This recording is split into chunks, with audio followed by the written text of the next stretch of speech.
you what, I'm a bit drunk here. Who hasn't had a go yet? Darren!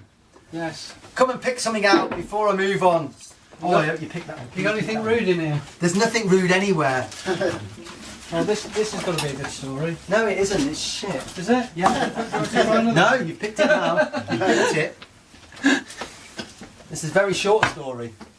So this hairdryer, I got with me paper round money when I was about 16. I had a lot more hair. I can't remember which shop I bought it from in town. It still works today. I mean, the plug don't have regulations. £5. Probably the, Burn your hair off. Does it? How? It's like 500 watts or 700 watts. What is it? You could hardly.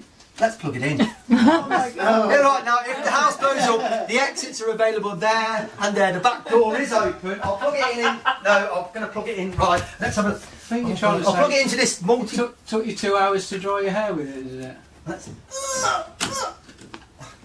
Right, this is a real. I've not plugged this in for many years simply because I haven't got hair. So this, who said? Is it too powerful? Are you Emma? 4 hours later, my hair would dry because when I was 16, I had a perm. And she said my hair was tough. I had the toughest hair. The curlers kept falling out. They didn't stop me. I dyed my hair orange. Oh, no, I can tell you a story about that, but I'm not going to. So